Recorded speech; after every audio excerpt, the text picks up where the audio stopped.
My friend Tony usually showed up for church for one event every year. And it was the annual trip over to Pulaski, Tennessee, from Lewisburg, Tennessee to Pulaski, Tennessee, where we went to the very large Methodist church, and we experienced what was called Heaven's Gates and Hell's Flames. Not literally. This was a production, a play. This was kind of the Christian alternative to haunted houses during the fall. And in small town church cinematic excellence, stories were acted out of people who died. They were driving along in their car and someone would have a heart attack, and then all of a sudden they're standing before the judgment seat of God. And what's going to happen to them? Folks who had overdoses standing before Christ, what's going to happen to them? Christians and non-Christians. And some were ushered into heaven's gates through white sheets that were hanging down gold, spray-painted brick roads into the arms of a pert model look-alike who was supposed to be Jesus. Others, through plastic flames that were kind of blowing in the air and fog machines and recorded sounds of hissing demons, they were ushered into hell's flames. And it was quite terrifying, especially for my friend Tony, who for at least 2 years in a row, and I think it may have been 3 the more I thought about it, I would look over at him during the response time as the pastor, after all of the scenes had been played. Some folks went to heaven, some folks went to hell, and you were supposed to be moved by that, and you don't want to go to hell. You want to trust Jesus and go to heaven. And so there was a response time, and the preacher would be up front, every head bowed, every eye closed. And I would watch my friend Tony, scared to death, filling out a commitment card. And for at least 2 times, he looked at me and said, "Will you go up with me?" And I would go up with him. Him and another friend, we would go up to the altar with him. And eventually we were ushered into a room, and someone would come in and they would sit down and they would counsel my friend Tony, and they would pray a prayer with him, and I would enjoy a piece of pizza while the youth group waited out in the van. Some of you have experienced this. And then the next day at school, Tony acted as if nothing had ever happened. And to be honest with you, as years went on, Tony got quite rebellious, and it was obvious those moments had really no effect on his life. And we rarely saw him at church except for that time of the year when we went. It was sort of like his spiritual moment every year, and he was going to get right with God. Now, we've all probably seen that happen. Some of us have probably been engaged in that sort of experience where we are worked up emotionally and we make commitments before God. And then we even get frustrated that those things do not pan out, and we wonder why. Well, this is the way the book of Nehemiah ends. Remember, the wall is finished. They have had weeks of worship service, Israel, where they have repented of their sins. They have stood before God and they have acknowledged that we have served foreign idols and we deserve to be cast out from your presence. They have confessed their sin. They have committed to live as a holy people. They have literally signed their commitment cards. And then we get to chapter 13. And we wonder what happened. We wonder, what was that all about? Why did that have no lasting effect? Remember, Nehemiah comes at the end of the Old Testament. And after Nehemiah, we will hear Malachi, who will pronounce judgment on the people of God. And then there are 400 years of silence. And we look back and we think, what about their commitment? What about their confession? What about their repentance? What happened? In Nehemiah chapter 13 and the first 3 verses, we see here, just to summarize those verses, we see that the wall around the city was to be a vivid sign that Israel was to be separate from the nations and separate from idol worship, the pagan religions all around them. And as the dedication of the wall ends, we find that the pagan idol worshipers are asked to leave the city. They are literally purging the city of false teaching, idol worship, as the Ammonites and the Moabites are asked to leave. And then we get down to verse 4 and we read this: now before this, in light of this separation from the nations, what we're going to see here is there is already an enemy in the temple. They are to be separated from their enemies, from pagan idol worshipers. And we see here there's an enemy in the temple. Notice as verse 4 continues, in light of this, before this separation, Eliashib, the priest who was appointed over the chambers of the house of God. Here we find the servant of God, a priest who has been given the responsibility to keep the offerings in order, to keep all of the sacrifices in order, what it would take to run the temple. He was in charge, it says, of the chambers of the house of God. We might say the storage areas. He was in charge of temple inventory. And so what does he do with one of these chambers? Notice he was also related to Tobiah, who throughout Nehemiah, we hear of this man over and over who's an enemy of God. He's a Jew who lives as an Ammonite, and he's built alliances with other enemies who oppose Nehemiah the whole way. And so what does this priest do for him? Verse 5. He prepared for Tobiah a large chamber where they had previously, and that word previously is very important, at one time in the past, they had put the grain offering, the frankincense, the vessels, and the tithes of grain, wine, and oil. All of these things that were to be used for sacrifices, and all of these things, notice, which were given by the commandment to the Levites, singers, and gatekeepers, and the contributions of the priest. And so this one chamber was used for all of the offerings that were to be brought, that were to provide for the priesthood.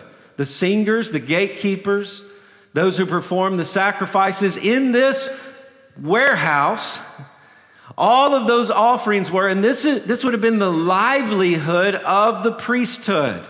This is where they would have gone for food and supplies also. But notice what this priest does, who is related to this enemy of God, enemy of the people of God, this political snake. He turns this area, this storage area, into a downtown apartment for a false teacher. There's an enemy in the temple. Supposed to be separated from the enemies of God. And here this priest brings this enemy into the temple and provides him living quarters. Notice verse 6. While this was taking place, and Nehemiah wants to be clear, while that was going on, I was not in Jerusalem. I wasn't there. For in the 32nd year of Artaxerxes, king of Babylon, I went to the king. Now remember, Nehemiah remains an employee of the Persian government. And so he is traveling back and forth, and he is serving as a governor on behalf of Persia over Jerusalem. And so there was a certain time where he had gone back to Artaxerxes. And after some time, I asked to leave of the king, and I came to Jerusalem. Then he comes back. He wants to be clear. I wasn't there when that was going on. That wouldn't have happened under my watch. And then I discovered the evil of Eliashib, what he had done for preparing Tobiah a chamber in the courts of the house of God. And I was very angry. And we're not shocked by that, right? If you've been with us throughout the book of Nehemiah, he gets frustrated a lot. He gets angry a lot. Nehemiah exemplifies faithful frustration for the glory of God. And here we see it again. And so what does he do? politely ask what's going on, sets up a meeting with both guys, and we're going to resolve the conflict together. No, I threw all of the household furniture of Tobiah out of the chamber. Can you imagine the scene? Nehemiah's back in town. Where is he? Oh, he's downtown throwing furniture out into the streets. He wants to make a public spectacle of what's going on. He wants the people to see this should not be happening. Now, often we think about Nehemiah and we realize he's not Mr. Nice Guy. But in this moment, we have a very clear picture of someone else who threw furniture out of the temple, and his name is Jesus. Sometimes the glory of God requires this sort of faithful, righteous indignation. And notice what he does. Verse 9, then I gave orders and they cleansed the chambers. And I brought back to their vessels to the house of God with the grain offering and the frankincense. Now, there's a pattern, and we see all the detail in the way Nehemiah describes things. He wants to get every item right. But there's a pattern here of restoring order that we see throughout this chapter. And he brings all of these offerings, all of the instruments of worship, what it would take for the priest to live out their role back into the temple. Verse 10, and I also found out that portions of the Levites had not been given to them, so that the Levites and the singers who did the work had fled each to his field. And so if this temple storage is empty, and this is where the priests find their livelihood. This is how they perform their duties, where they get the resources for that, and it's empty. What are they going to do? Well, they have to travel out of Jerusalem back to their homelands around Judah, and they have to go back to working their fields. They have to go back to providing for their families. They are taken away from the temple, so there are no sacrifices going on, and so it gets worse and worse and worse. There's an enemy in the temple, and there are no sacrifices at this point. Notice verse 11, so I confronted the officials and said, why is the house of God forsaken? Remember chapter 10, we will not forsake the house of God. And immediately Nehemiah comes back to town. Probably somewhere around 12 years of going back and forth. And on this one occasion he comes back and the temple is a mess. And he reminds them, you said you would not neglect the house of God. And so again, we see this pattern. I gathered them all together and set them in their stations. Then all Judah brought the tithe of the grain, the wine, and the oil into the storehouses. And I appointed as treasurers over the storehouses Shelemi, the priest, Zadok, the scribe, Pedaiah, the Levites, and as their assistants, Hannah and Zaccur, son of Mattani. And for they were considered reliable, and their duty was to distribute to the brothers. Now, this isn't a personal agenda toward the priest or toward Tobiah. Nehemiah comes back into the city and he is committed to holiness. And he goes to confronting people, and he goes to correcting things, and he goes to cleansing things, and he sets things back in order. He is restoring holiness and worship in the city. And notice what he says, verse 14. Remember me, O God, concerning this, and do not wipe out my good deeds. So after he restores order in the temple, he prays to God. And he says, remember me, remember what I have done, and do not blot out or wipe out or forget my good deeds. Now what's interesting is that word good deeds there, it's actually the word hesed. And we've talked about what that means of God throughout Nehemiah. It is his loving kindness. It is his commitment to our good no matter what. And so Nehemiah says, in light of this horrible, difficult situation, I am doing everything I can, God. Remember my loving kindness to you. You have been faithful. I'm going to be faithful to you. God, please do not forget all that I have done for the house of my God and for his service. See, Nehemiah knows judgment is coming on the people of God again. And he stands before the people of God and says, God, don't forget what I've done. Don't look past what I've done here. Don't look past my faithfulness. Verse 15. And in those days I saw in Judah people treading wine presses on the Sabbath and bringing in heaps of grain and loading them on donkeys, and also wine, grape, figs, and all kinds of loads which they brought into Jerusalem on the Sabbath. So we've seen an enemy in the temple, and now we're going to see enemies on the Sabbath. Now remember, Sabbath means to cease. That's what the word means, to stop. And the people of God were commanded to stop working one day out of the week and rest. Now, why were they commanded to do that? They were to remember that they are not God. You stop working and you rest. You remind yourself you have to rest. And on the Sabbath, you got to back away from business, commerce, working your field, and you have to trust God. You're not God. You have to trust God. And you're to remind yourself of this one day a week. You need rest. Now, this made them distinct among all people.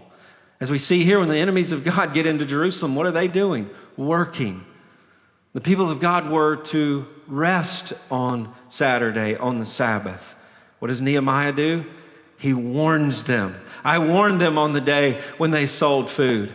And so he walks into the city on a Saturday, and there's hustle and there's bustle and there's business going on. And by the way this is described here, there's lots of hard work. The wine press, there's these massive loads of produce that are being brought into the city. And Nehemiah is saying, what in the world is going on? And so he stands up and he rebukes them and he warns them. Verse 16, the Tyrians also, who lived in the city, brought in fish and all kinds of goods and sold them on the Sabbath to the people of Judah. In Jerusalem itself, they were sort of like pirate-like people who brought food in from foreign lands, from the sea. And so what does he do? I confronted the nobles of Judah and said to them, what is this evil thing that you are doing, profaning the Sabbath day? So he said, who's in charge here? Who made these decisions? And so he busts into the official's house, the leader's houses. What are you doing? You are profaning the Sabbath day, meaning you are treating it like any other day, unholy. Verse 18, did not your fathers act this way? And did not our God bring all this disaster on us in this city because of this? Now you are bringing more wrath on Israel by profaning the Sabbath. Throughout Israel's history, the first sign that they did not trust God was the Sabbath was treated as unholy. They worked on the Sabbath. They forgot about the Sabbath. We're providing for ourselves. We don't need to rest. And Nehemiah said, it's happening again. God sees it, and wrath and judgment is coming. Verse 19, as soon as it began to grow dark at the gates of Jerusalem before the Sabbath, I commanded that the doors be shut, and I gave orders that they should not be open until after the Sabbath. He puts the city on lockdown. Nothing is to be done here. And I stationed some of my servants at the gates that no load might be brought in on the Sabbath. Now remember, Nehemiah's servants are Persians.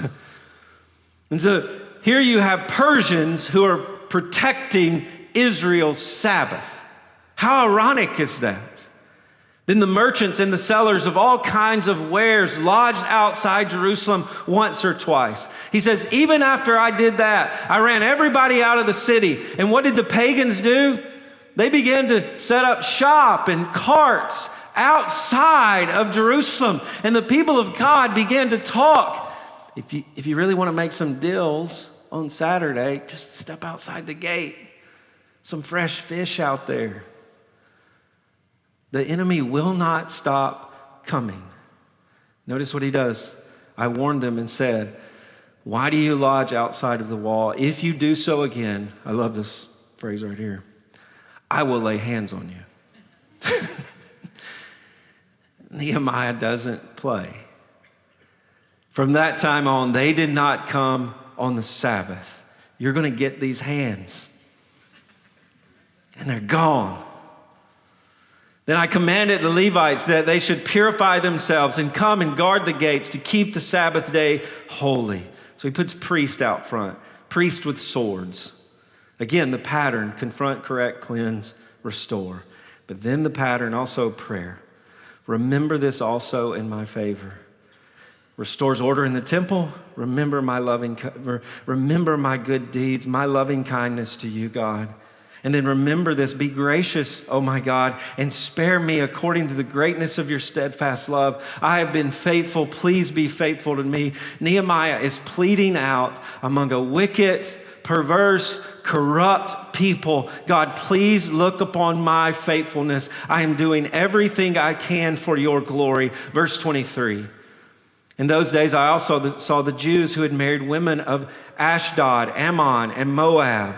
And half of the children there spoke the language of Ashdod, and they could not speak the language of Judah, but only the language of each people.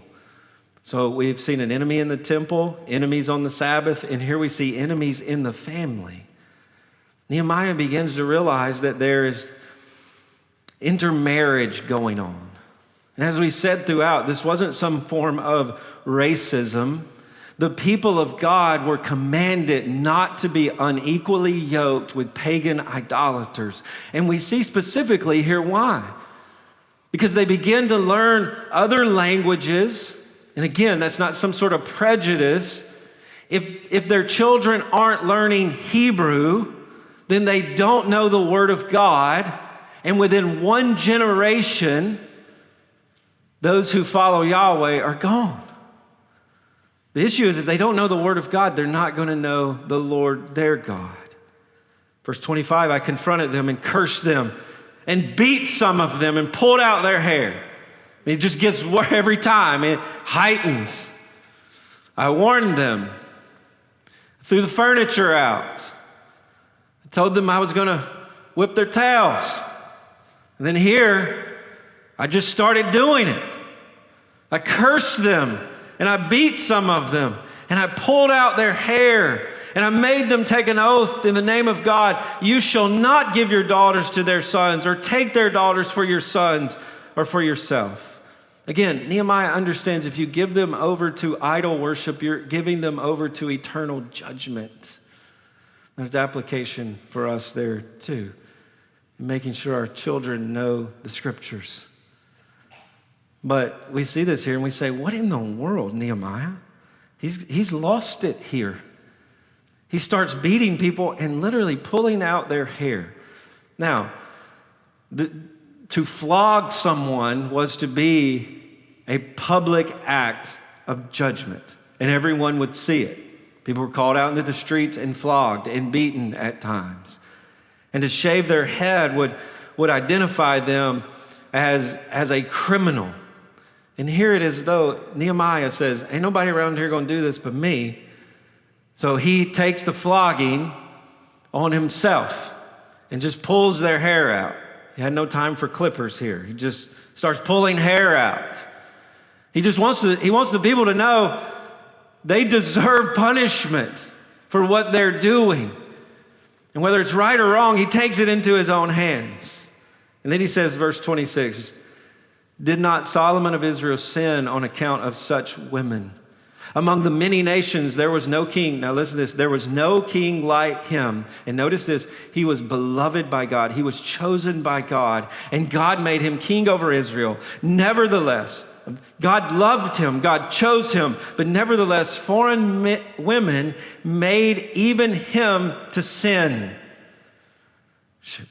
Shall we then listen to you and do all this great evil and act treacherously against our God by marrying foreign women? Now again, this is to not be unequally yoked. And he points out Solomon. He says, this is the wisest man alive. And God had picked him to be this prosperous king. But we know Solomon had 700 wives and 300 concubines, which if that's not a problem, that sin led to very vivid idol worship. And so you have God's king who is globally influential, rich, the nations know him, and he begins to take on foreign wives, and it leads to idolatry. So the wisest man we know was an idiot for this, and you're doing this very thing. And notice how it affects the people of God. Enemies in the family, and then that leads to enemies in the priesthood. And one of the signs of Jehoiada, the son of Eliashib, the high priest, was the son-in-law of Sanballat, the Horonite. Now remember, throughout Nehemiah, this is another enemy, just like Tobiah, who opposes Nehemiah. And here we see that the high priest family has married into this enemy's family. And Nehemiah begins to connect the dots. He begins to realize that even in the high priest family, there is this intermarriage and there's going to be this false teaching. And so what does he do? I chased him from me. Shows up at his house, knocks on his door and says, get out of town. And he'd probably heard about the people who had been flogged and had their hair pulled out. And so he runs out of town. But then notice verse 29 again. Remember them, O God. Notice it's not remember me. It's remember them, O my God, because they have desecrated the priesthood and the covenant of the priesthood and the Levites. Here Nehemiah goes from remember what I've done, be gracious and kind to me, to know, remember what your enemies have done and judge them. They have desecrated the priesthood. And notice they have desecrated the covenant of the priesthood. At the center of the responsibility for Israel to be holy, they were to say, God is holy in the temple, and the priests were to lead them in that. And the priesthood has been violated here. And Nehemiah says they deserve to be wiped out. In verse 30, thus I cleansed them from every foreign thing, every bit of idolatry that had come into the priesthood, into the homes. The Torah schools had to be purged of syncretism, and he established the duties of the priest and the Levites in his own work. And I provided the wood offerings at the appointed time for the first fruits. So what does he do here? Rebukes, corrects, cleanses, and restores everything. And here Nehemiah says, I'm going to pay for the priesthood to get back to work. I'm going to provide the wood. I'm going to provide the contributions. I'm going to pay the priest myself. And he establishes a new priesthood. But notice how the chapter ends. Another prayer. Remember me, O my God, for good. Now let's think for a minute how chapter 1 began. Nehemiah hears the wall is in ruin, and what does he pray? Oh God, remember your people. Remember your people who you promised to be faithful to. You are Yahweh. I am who I am, meaning I do what I say, and I have chosen Israel to set my love upon them. Oh God, remember that promise. Love your people, be committed to your people. And then notice how it ends throughout this chapter, remember me. And we begin to think, why in the world does he go from remember your people to remember me? And the point is, Nehemiah sees himself as the only one among the people of God who is faithful. And so God, if you're looking to be faithful to a faithful people, the only place you're going to find it is here with it. I'm doing my best to be faithful, to keep your people faithful. And so remember me. This isn't some sort of self-centered narcissism from Nehemiah. And he's not alienating himself from the people. Remember, he loves God and he loves God's people. In some sense, Nehemiah is standing in between God and the people of God and saying, if you're looking for faithfulness, look to me. I'm the one who's being faithful to your covenant.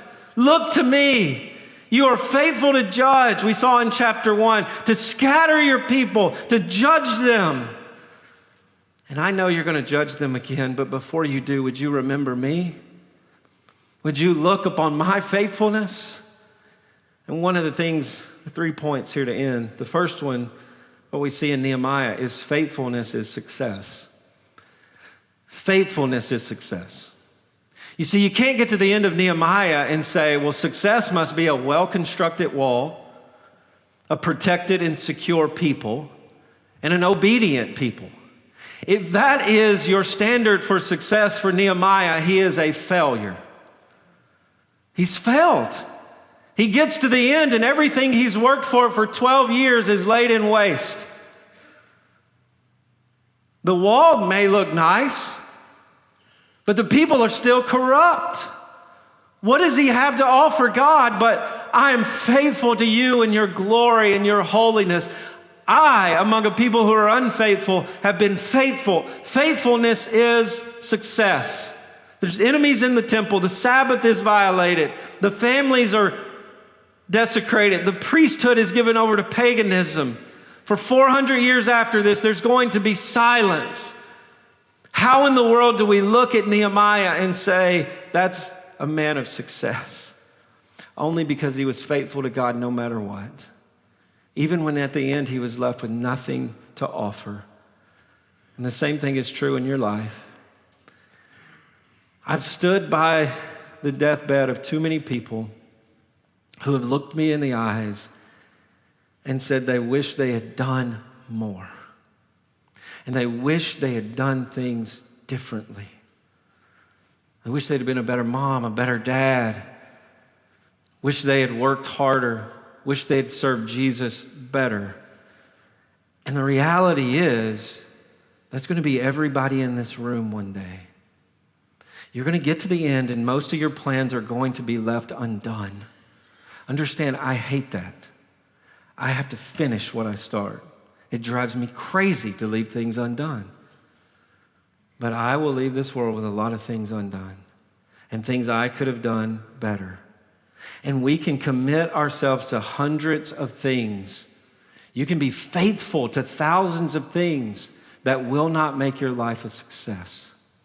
But there is one thing, and it's the same thing Nehemiah was faithful to, and it was that God has a promise for his people. And I'm going to plug my life into that promise no matter what. And God has promised to you and I today, he is going to gather a people from every tribe, every tongue, every nation. And they're going to gather before the Lord Jesus Christ in heaven. And he has made you a witness by the power of the Spirit. If you're a Christian here today, you have the Spirit within you to witness Jesus is Lord to the ends of the earth. The question is, when you get to the end, no matter what you can look back on and say, that was a success, that was a completed mission, I was good at that. If you are not committed to God's glory revealed in God gathering of people, your life will be a failure. Your job, your family, your resources. And the enemy would love to distract you from that today and make you feel like success is somewhere else. Will you be faithful to God's glory in gathering a people for himself? Nehemiah gets to the end and he says, that's what I was committed to. Success is in faithfulness. Faithfulness is success. But at the end of the day, your faithfulness will not be enough. The book of Nehemiah reveals to us that there is a deeper problem than what we see from the outside. You will not be able to offer your faithfulness up to God at the end, because it will be flawed. Nehemiah's faithfulness is flawed. We read through this chapter and we say, what in the world is he doing? Pulling people's hair out, chasing people out of town. Surely those weren't all pure motives. And that's not the point. The reality, at the end of the day, all of our faithfulness will be flawed. And here we see at the end of Nehemiah, there is corruption in the temple, the city, the homes. And what we realize is this begins in the heart. Our worst problem cannot be solved with a construction project. It can't. The wall, the city, everything rebuilt, but the people are still wicked and sinful. Why? At their heart. So what Jeremiah said, your heart above all things is wicked, and it is deceitful. And as soon as you know how deceitful your heart is, it deceives you into thinking you know how deceitful your heart is. You don't even know how deceitful your heart is, and you never will. And from your heart flows selfish desires to serve myself and rebel against God's will. And this is why the prophet Ezekiel would say, we need a heart transplant. We have to have the Spirit of God reach in and take out our heart of stone and give us a heart of flesh that Ezekiel says will obey God, will follow God. But you can't do that on your own. The work of the wall did not solve the condition of the people's heart. And your work will not solve the condition of your heart. It won't, no matter how many commitment cards you fill out each year. You can work as hard as you can, but you can't do anything about that on your own. Faithfulness is success. Your faithfulness is not enough. We have to have the faithfulness of another. You see, we get to the end of the book of Nehemiah, and it doesn't end happily ever after. It doesn't end with everyone riding off into the sunset. It doesn't end with Nehemiah being honored before the people of God. Nehemiah, you've worked here 12 years. Can't believe you had to put up with us. Look at all the things you've gone through. No, Nehemiah ends pulling and pushing us to someone else. You see, the reality is we are the Tobiah who deserves to be kicked to the curb. We deserve to be tossed from the house of God. But it was Jesus who was dragged through the streets. He was flogged. He had his hair pulled from his head and his beard as he was spat upon. Jesus was not remembered outside of the city of Jerusalem. He was forgotten on the cross. And he was forgotten so that you might be remembered as a son seated at God's table. You need Jesus. Beyond the wall outside of the city, Jesus was forgotten on the cross as the wrath of God poured out upon him. God's wrath that you deserve for your sin that has flowed from an unfaithful heart into your life. You deserve to be on the cross, but his wrath poured out on Jesus. And what did Jesus say on the cross? Not, why is the house of God forsaken? My God, why have you forsaken me? He was forgotten at the cross so that you might be remembered. And his body was placed in a tomb, and it rested on the Sabbath. And God remembered him 3 days later, raising him from the dead, annulling our marriage to sin and death. And now, as former outcast idolaters, we, joined by the Spirit of God, when we believe in Jesus, make up this beautiful bride, pure, cleansed inside and out by his Spirit that lives within us. Jesus is the one who corrects. Jesus is the one who confronts. Jesus is the one who rebukes. Jesus is the one who cleanses. Jesus is the one who restores us to God. If you came in here today and you're saying, I'm trying, remember me, oh God, for good. You can't say that apart from Jesus. You can't. Only in Jesus, covered in his blood, in his cross, covered in his righteousness, will God remember you. But we can say to our friend Nehemiah today, God remembered you. God remembered you today. Because today, Nehemiah points us to Jesus. And that's how you want to be remembered, right? Not at the end of the day lining up all of your faithfulness, all of the things you've done. You want to end your life by saying, remember me, oh God, in Christ. Remember me for Christ. And the question in Nehemiah is, faithful? Has God been faithful? ? He will be as faithful to you as he is to Jesus. There's no question mark about it.